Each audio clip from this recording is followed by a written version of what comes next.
आप सभी दर्शकों को हमारी तरफ से हार्दिक अभिनंदन। जैसा कि आप सभी जानते हैं कि हमारे भारतवर्ष में बहुत से पवित्र त्योहार मनाए जाते हैं, जिसमें से दशहरा भी एक पवित्र त्योहार है जो हमें श्री राम और रावण के युद्ध की याद दिलाता है, जिस युद्ध में रावण की हार हुई। इसी कारणवश हम दशहरा को बुराई पर अच्छाई की जीत का प्रतीक भी मानते हैं। हमारे द्वारा तैयार की गई इस प्रस्तुति को शुरू करने से पहले हम इस युद्ध के कारण को याद करते हैं। इस युद्ध के प्रमुख कारण हैं लालच, अहंकार और घमंड। अयोध्या के राजा दशरथ की 3 पत्नियां कौशल्या, कैकई और सुमित्रा, जिनके 4 पुत्र। रानी कौशल्या के पुत्र राम, रानी कैकई के पुत्र और रानी सुमित्रा के पुत्र शत्रुघ्न और लक्ष्मण। चारों राजकुमारों के विवाह मिथिला राजकुमारियों के साथ हुआ। राजा राम का विवाह माँ सीता के साथ हुआ, लक्ष्मण जी का विवाह उर्मिला जी के साथ, शत्रुघ्न का विवाह दूत कीर्ति जी के साथ और भरत जी का विवाह देवी मांगी जी के साथ हुआ। राजा दशरथ जी ने राजकुमार राम को राजा बनाने की घोषणा कर दी, क्योंकि वे सबसे बड़े। सब सही चल रहा था, तभी कैकई की दासी मंत्रा उन्हें राजा और राम जी के खिलाफ भड़का दी।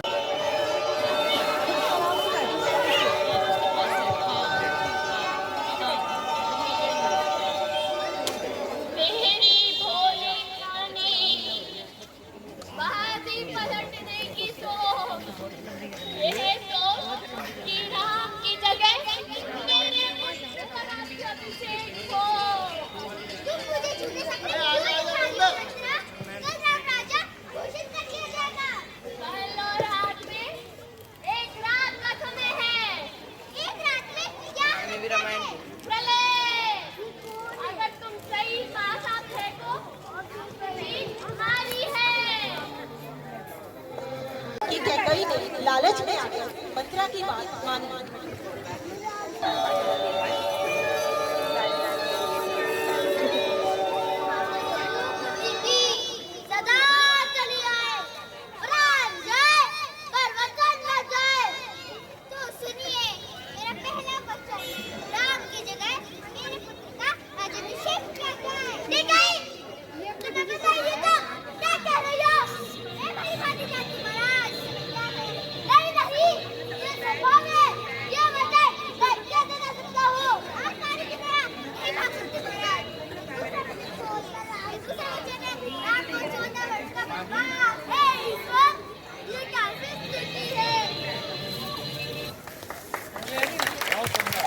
उन्होंने रानी कैकई की बात मान श्री राम को 14 साल के वनवास पर भेज दिया।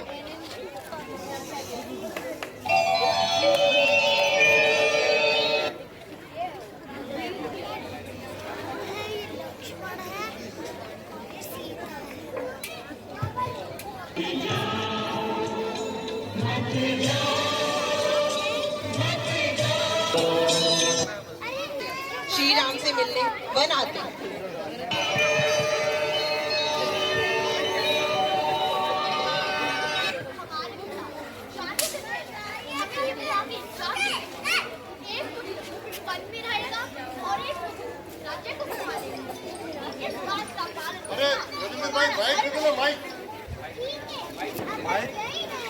जो बच्चा बोले बाइक करके जाओ उसको।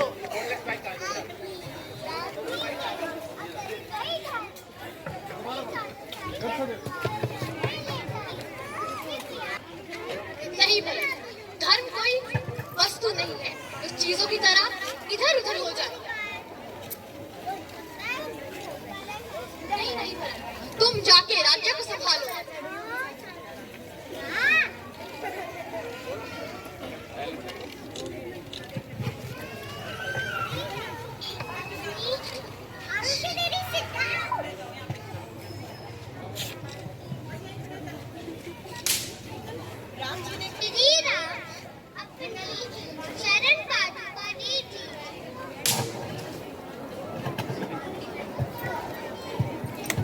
जय श्री राम। की बहन शूर्पणखा की उन पर पड़ती है।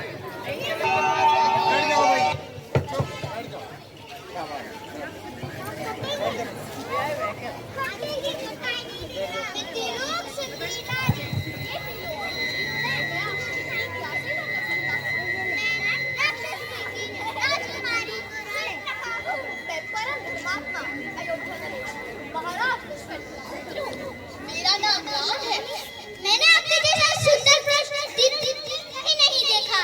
मैं आपके सामने विवाह का प्रस्ताव रखूंगी। हे देवी, मैं विवाहित हूँ। ये मेरी धर्मपत्नी सीता है।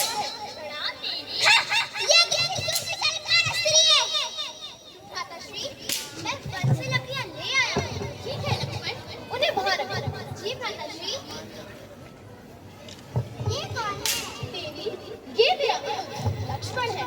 मैं लक्ष्मण के पास जाके विवाह का प्रस्ताव रखूंगी। हे शूर्पणखा, प्रयास करके देख लो। हे लक्ष्मण।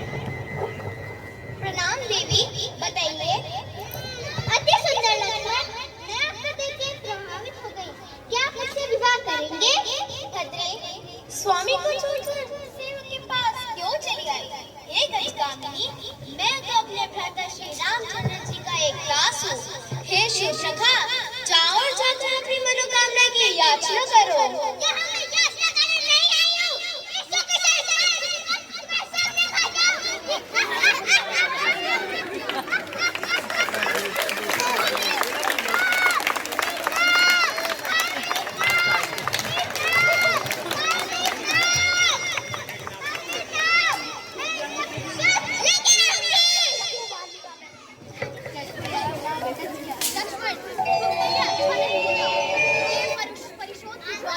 उसे वापस यहाँ लेके आ जाए।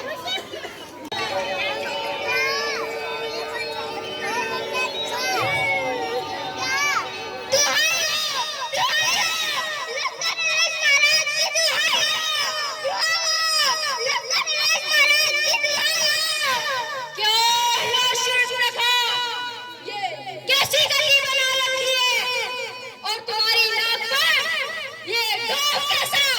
किसने किया ये साहब? मनुष्य ने मारा, मनुष्य ने। उसका नाम राम है। उसका छोटा भाई लक्ष्मण है। क्या चोर काल का भी काल है, अग्नि को भी भस्म कर सकता है, मृत्यु को मार डालने की शक्ति रखता है। उसके रास्ते में एक मनुष्य असंभव, उसका निश्चित है। उनके साथ एक स्त्री भी है। उसे एक बार देख लो तो कामदेव भी मोहित हो जाए। प्रतिशोध का समय आ गया है शूर्पणखा। हम इसी समय उनसे बदला लेंगे और उनकी स्त्री को रानी बनाएंगे। सावी, सावी, देखिए भाई, उसके सींग देखिए। ऐसा लगता है सोने के हो और उसकी खाल भी कितनी सुनहरी है। वाह, सच में कितना अद्भुत मृग है। स्वामी, आप मेरे लिए वो मृग ले आइए ना। ठीक है सीते, मैं अभी जाके तुम्हारे लिए वो स्वर्ण मृग पकड़ के लेके आता हूँ।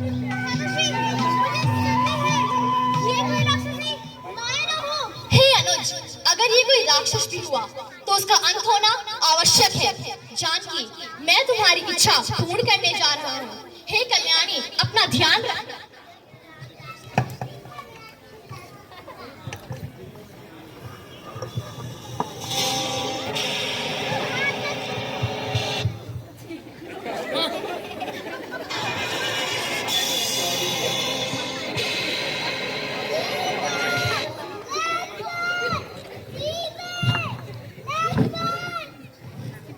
लक्ष्मण, लक्ष्मण, स्वामी की आंख में कितनी गूंज है। वह किसी संकट में है। भाभी, आपके स्वामी किसी संकट में नहीं हो सकते। आप धीरज रखिए भाभी। जिसके पति संकट में हो और वे सहायता की पुकार रहे हो, उसे तो धीरज रखने की बात सिखा रहे हो। जाओ लक्ष्मण, जाओ। ठीक है भाभी, परंतु आप कुटिया में जाइए।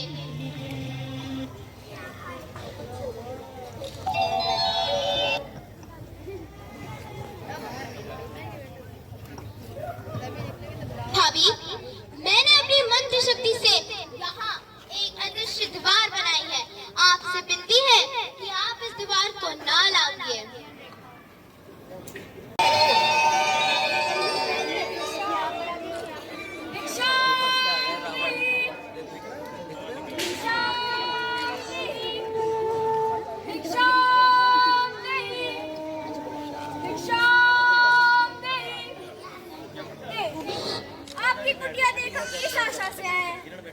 कुछ खाने को मिल जाए। अवश्य महात्मान, नहीं खाने को हरिओम हरिओम हरिओम हरिओम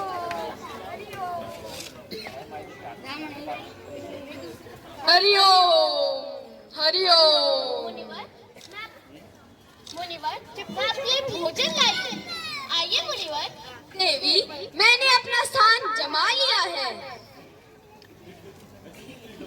हरिओम हरिओम हरिओम।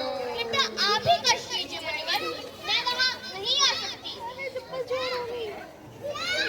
द्वार पर आया अतिथि, भगवान जी ने है, तुम उसे तिरस्कार कर रही हो।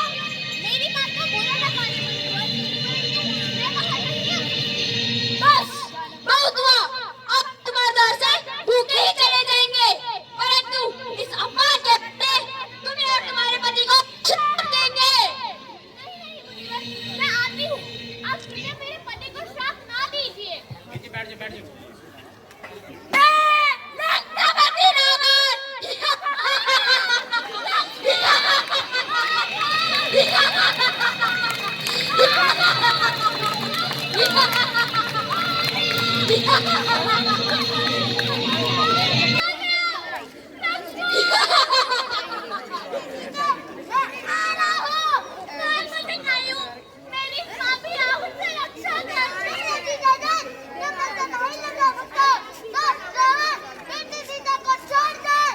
अरे दुष्ट जटायु, जाकर किसी पेड़ पर आराम करो।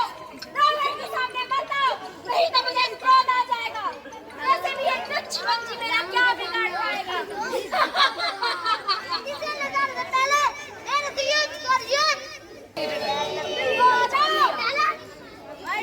इससे बड़ा तो यही है।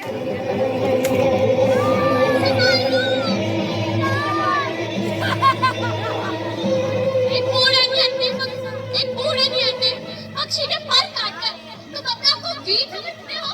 अरे लज्जा आनी चाहिए तुम्हें। मुझे बूढ़े नियंत्रण पक्षी के पर काटने में लज्जा नहीं आती। अपने